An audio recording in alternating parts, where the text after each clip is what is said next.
30년을 숨어 살던 여자가 트럭 핸들을 잡았어요. 그것도 자기 딸의 눈앞에서요. 이번 회차 정숙희가 드디어 완전히 돌아왔거든요. 그냥 기억이 돌아온 게 아니라 30년의 한이 폭발하는 방식으로요. 그리고 그 분노의 첫 번째 타깃이 된 건 채화영의 아들 강준호였어요. 오늘 회차는 시작부터 끝까지 단 1초도 긴장을 놓을 수 없는 말 그대로 파국이 시작되는 회차예요. 차근차근 같이 뜯어봐요. 자, 이번 회차 첫 장면부터 이야기해볼게요. 낮도로 한복판. 달려오는 거대한 트럭. 그리고 그 핸들을 잡고 있는 건 다름 아닌 정숙희예요. 숙희의 눈빛이 묘사되는 장면이 인상적이었는데요. 광기로 가득 차 있다고 표현돼 있어요. 이게 단순한 충동적 분노가 아니라는 게 핵심이에요. 숙희는 지금 30년이라는 세월 동안 억눌려 있던 감정이 한꺼번에 터진 상태거든요. 그 감정의 방향은 단 하나, 채화영을 향해 있어요. 그런데 숙희가 직접 화영을 공격하지 않고 왜 준호를 노렸냐고요? 바로 거기서 숙희의 심리가 읽혀요. 숙희의 논리는 이거예요. 내 딸 서린이를 잃은 것처럼 너도 내 아들을 잃어봐. 자식을 잃은 어머니만이 자식을 잃는 고통을 이해한다는 어떻게 보면 끔찍하도록 정확한 복수의 방정식이에요. 단순히 상대를 죽이거나 망하게 하는 게 아니라 똑같은 고통을 체험시키겠다는 거죠. 이 심리가 이번 회차 전체를 관통하는 핵심 감정이에요. 그런데 이 장면에서 또 하나 놓치면 안 되는 인물이 있어요. 바로 오장미예요. 장미는 멀리서 이걸 목격하고 몸을 날리며 비명을 질러요. 이게 굉장히 복잡한 장면이거든요. 장미 입장에선 저 트럭 핸들을 잡은 게 자기 엄마예요. 그런데 막으려는 대상이 자신의 원수 가문인 채화영의 아들이고요. 막아야 하는 이유가 엄마가 살인자가 되면 안 되기 때문이에요. 장미는 복수를 원하지만 그 복수의 방식이 엄마의 손을 피로 물들이는 거여선 안 된다고 생각하는 거예요. 이 둘은 같은 방향을 보고 있지만 걸어가는 속도와 방법에서 미묘하게 달라요. 그게 이번 회차에서 서서히 드러나기 시작하고 있어요. 결국 트럭은 급브레이크와 함께 준호를 스치듯 치고 가로수에 처박히고 준호는 도로변으로 굴러 떨어져요. 머리에 피를 흘리며 트럭에서 내린 숙희는 쓰러진 준호를 내려다보며 여전히 차가운 눈빛을 유지해요. 장미의 만류도 소용이 없어요. 이 순간 숙희는 아직 자신의 복수가 끝나지 않았다는 걸 온몸으로 선언하고 있는 거예요. 밤, 병원 응급실. 채화영이 아들 준호의 사고 소식을 듣고 달려와요. 그리고 의사로부터 충격적인 진단을 들어요. 생명에는 지장이 없지만 척추와 다리 신경 손상으로 인해 앞으로 걸을 수 없을 수도 있다는 거예요. 이 진단이 왜 중요하냐면요. 채화영이라는 인물이 드림그룹을 장악하기 위해 활용해온 가장 핵심적인 자산 중 하나가 바로 강준호였거든요. 화영에게 준호는 단순한 아들이 아니라 자신의 권력을 유지하는 도구이기도 했어요. 물론 애정도 있겠지만 이 인물이 준호를 이용해왔다는 건 시청자 모두 아는 사실이잖아요. 그런데 지금 그 도구가 부서진 거예요. 화영이 통곡하는 그 순간 눈을 들면 거기 숙희와 장미가 있어요. 차갑게 내려다보면서요. 이 장면의 구도가 정말 섬뜩하거든요. 통곡하는 화영과 냉정하게 바라보는 숙희와 장미. 이건 단순한 대결이 아니에요. 30년의 세월이 만들어낸 감정의 온도차가 한 화면 안에 담긴 거예요. 화영은 이성을 잃고 숙희에게 달려들어요. 당신이 이랬지, 당신이 내 아들을 이렇게 만들었다며 격렬하게 항의해요. 그런데 숙희의 반응이 담담하고 서늘해요. 손을 거칠게 뿌리치면서 오히려 당신 딸 서린이를 죽인 대가에 비하면 이 정도는 시작에 불과하다는 뉘앙스로 화영을 압박해요. 이 장면에서 핵심은 압도당하는 화영이에요. 화영은 지금까지 누군가에게 압도당한 적이 없는 인물이었거든요. 오히려 언제나 상대를 압박하고 밀어붙이고 조종하는 위치에 있었어요. 그런데 완벽하게 기억이 돌아온 숙희의 당당함 앞에서 처음으로 얼어붙는 거예요. 이게 이번 회차에서 일어난 가장 극적인 심리적 전환점이에요. 물리적인 사고보다 이 순간이 더 무서운 장면이에요. 낮, 드림그룹 회장실. 마대창 회장은 서린의 죽음 이후 충격으로 쓰러졌다 간신히 출근한 상태예요. 이미 심신이 무너진 상태인 거죠. 그런데 거기에 숙희, 장미, 그리고 강백호가 당당하게 걸어 들어와요. 이 장면을 보면서 저는 공격의 타이밍이라는 게 얼마나 중요한지 새삼 느꼈어요. 숙희가 대창의 책상 위에 2개의 목걸이를 던져요. 진짜 목걸이와 채화영이 급하게 위조한 가짜 목걸이, 이 2개를 나란히 올려놓으면서 증거를 제시하는 거예요. 그리고 여기에 더해 마동석이 입양하였다는 보육원 기록까지 함께요. 숙희가 말하는 내용의 핵심은 이거예요. 30년 전 채화영이 절벽에서 자신을 밀었고 자신의 쌍둥이 딸 중 한 명을 훔쳤다. 그리고 그렇게 채화영에게 빼앗긴 딸이 바로 마서린이었다. 즉 서린은 채화영이 키운 아이가 아니라 수키의 친딸이자 장미의 쌍둥이라는 거예요. 마대창 입장에서 이건 충격 중에 충격이에요. 왜냐하면 남편 마동석이 입양하였다는 뜻이니까 혈통을 굉장히 중시하는 재벌가 특성상 동석이와의 혈연 관계가 없다는 건 엄청난 의미를 가지거든요. 반면에 설인과 장미는 대창의 진짜 핏줄이 되는 거예요. 그리고 여기서 강백호가 결정타를 날려요. 바로 립스틱 모양 USB예요. 이 USB 안에는 채화영의 페이퍼 컴퍼니 자금 횡령 내역과 기업 매장 지시 내용이 담겨 있어요. 설인이 죽기 직전 장미에게 건넨 물건이었죠. 백호는 이걸 대창에게 건네면서 화영과 준호가 드림그룹을 통째로 삼키기 위해 설인을 이용하고 결국 살해했다는 걸 직접 폭로해요. 이 장면이 중요한 이유는 지금까지 대창이 채화영의 편에서 설인의 죽음을 덮으려 했던 인물이라는 점이에요. 그런데 진실을 알게 된 순간 대창이 어느 편에 설 것인지가 완전히 달라지는 거거든요. 마 회장이 분노의 방향을 바꾸는 순간 채화영은 사실상 모든 뒷배를 잃게 되는 거예요. 여기서 잠깐 여러분은 이강혁이라는 인물을 어떻게 보고 계셨나요? 채화영의 충직한 오른팔? 30년 동안 그림자처럼 따라다닌 사냥개. 혹시 언젠가는 이 인물이 폭발할 거라고 예감하셨나요? 이번 회차가 바로 그 폭발이에요. 벼랑 끝에 몰린 화영은 강혁을 불러요. 준호 사고의 마 회장 압박까지 사방이 무너져 내리는 상황에서 화영은 강혁에게 비자금을 빼돌리고 정숙희와 장미를 처리하라고 지시해요. 자신의 오른팔이니까 당연히 따를 거라는 확신을 가지고요. 그런데 강혁의 반응이 달라요. 화영의 손을 차갑게 뿌리치면서 주머니에서 서류 한 장을 꺼내 던지거든요. 그것은 드림그룹 지분 양도서. 게다가 화영이 몰래 빼돌렸던 페이퍼 컴퍼니의 실제 소유주가 이미 이강혁으로 변경되어 있어요.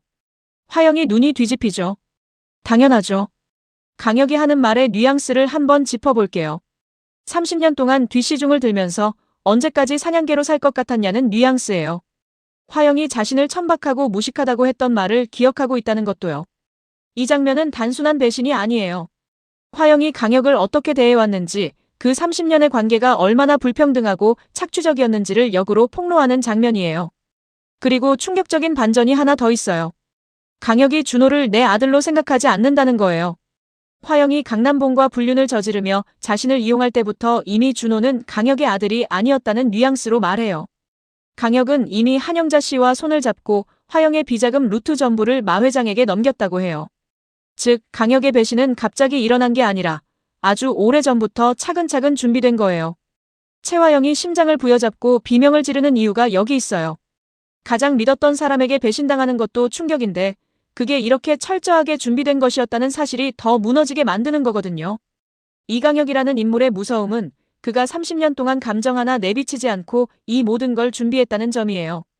채화영이 예측 가능한 분노를 가진 인물이라면 이강혁은 예측 불가능한 침묵을 가진 인물이에요. 그리고 그 침묵이 이번 회차에서 마침내 폭발했어요. 이강혁의 배신과 마 회장의 지분 박탈. 한순간에 빈털터리가 된 채화영이 미친 사람처럼 드림호텔 로비로 들어서요. 그리고 거기 경찰들이 있어요. 화영을 체포하기 위해 들이닥친 경찰들. 그리고 그 로비 중앙에 세 사람이 있어요. 세련된 정장을 입은 오장미, 그 곁을 지키는 강백호, 그리고 매서운 눈빛의 정숙희. 이 장면의 구성이 드라마틱한 이유가 있어요. 이제까지 숙희와 장미는 항상 쫓기는 위치에 있었잖아요.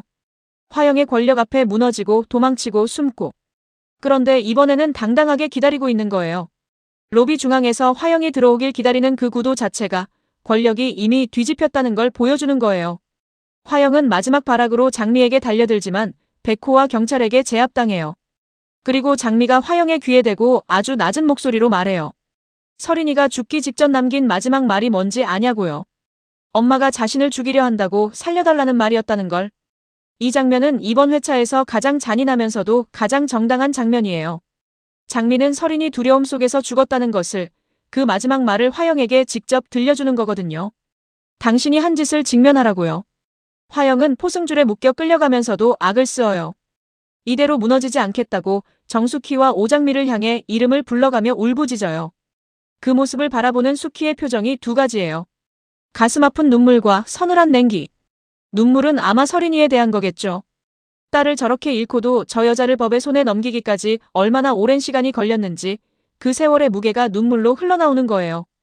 그리고 냉기는 아직 끝나지 않았다는 거예요. 화영이 감옥에 가는 것만으로는 부족하다는 숙희의 심리가 그 눈빛에 담겨 있어요.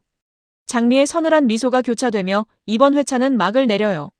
이번 회차에서 일어난 일들이 어떻게 연결되는지 한번 정리해 볼게요. 채화영이 30년 전 수키를 절벽에서 밀었고 서린을 훔쳤어요.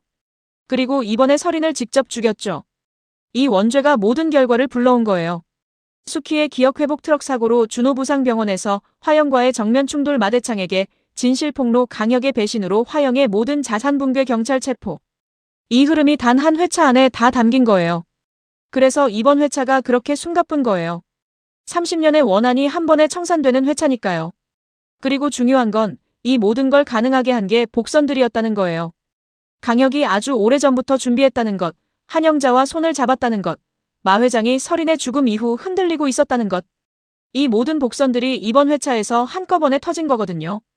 여기서 잠깐 아직 구독 안 하셨다면 지금 눌러주세요. 다음 회차 리뷰도 바로 받아보실 수 있어요. 지금 이 드라마 이대로 끝이 아니거든요. 화영이 감옥에 들어간다고 해서 복수가 완성된 게 아니에요. 오히려 이게 진짜 시작일 수도 있어요. 다음 회차 리뷰 놓치시면 진짜 손해예요. 이건 제 개인적인 예측인데요. 이번 회차의 복선들을 보면서 다음 회차가 두 가지 방향으로 흘러갈 것 같다는 느낌이 들거든요. 화영이 포승줄에 묶이면서도 정수키와 오장미의 이름을 끝까지 부르짖었잖아요. 이대로 무너질 것 같지 않다는 뉘앙스를 강하게 풍기면서요. 이게 단순한 악당의 발악이 아니라 복선이라고 보거든요. 화영 같은 인물은 감옥에 들어간다고 끝이 아닐 가능성이 높아요. 왜냐면 30년 동안 화영은 항상 보험을 가지고 있었던 인물이거든요. 아무리 강혁이 비자금을 빼돌렸다 해도 화영이 30년 동안 쌓아온 카드가 단 하나도 없을까요?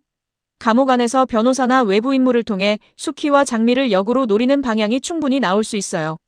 특히 강남봉이라는 인물이 아직 이 이야기에서 완전히 정리되지 않았거든요. 준호의 양부이기도 한 이 인물이 다음 회차에서 화영의 패로 등장할 가능성이 있어요. 이번 회차에서 저는 수키와 장미가 완전히 하나의 방향을 보고 있지 않다는 느낌을 받았거든요. 트럭 장면에서 장미가 엄마를 막으려 했잖아요.